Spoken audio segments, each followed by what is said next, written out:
You are the children of the Lord your God. Do not cut yourselves or shave the front of your head for the dead, for you are a people holy to the Lord your God. Out of all the peoples on the face of the earth, the Lord has chosen you to be his treasured possession. Do not eat any detestable thing. These are the animals you may eat: the ox, the sheep, the goat, the deer, the gazelle, the roe deer, the wild goat, the ibex, the antelope, and the mountain sheep. You may eat any animal that has a split hoof divided in two, and that chews the cud. However, of those chew the cud or have a split hoof completely divided, you may not eat the camel, the rabbit, or the corny. Although they chew the cud, they do not have a split hoof. They are ceremonially unclean to you.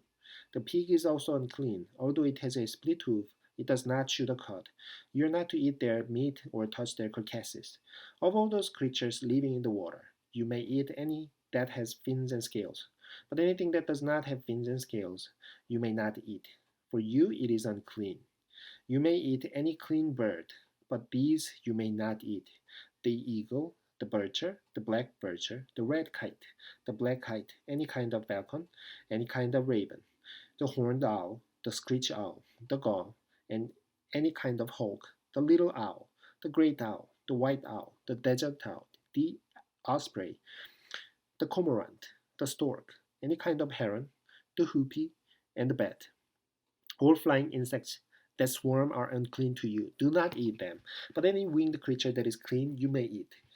Do not eat anything you find that already dead. You may give it to an alien living in any of your towns, and he may eat it. Or you may sell it to a foreigner. But you are a people holy to the Lord your God. Do not cook a young goat in its mother's milk. Be sure to set aside a tenth of all your field's produce each year. Eat the tithe of your grain, new wine, and oil, and the firstborn of your herds and flocks in the presence of Lord your God at the place he choose as a dwelling for his name, so that you may learn to revere the Lord your God always.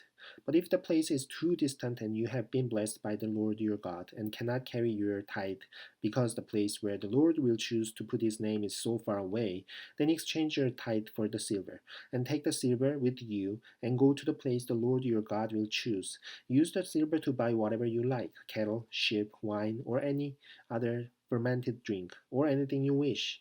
Then you and your household shall eat there in the presence of the Lord your God and rejoice.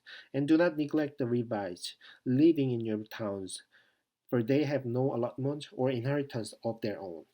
At the end of every 3 years, bring all the tithes of that year's produce and store it in your towns, so that the Levites who have no allotments or inheritance of their own, and the aliens, the fatherless, and the widows who live in your town may come and eat and be satisfied, and so that the Lord your God may bless you in all the work of your hands.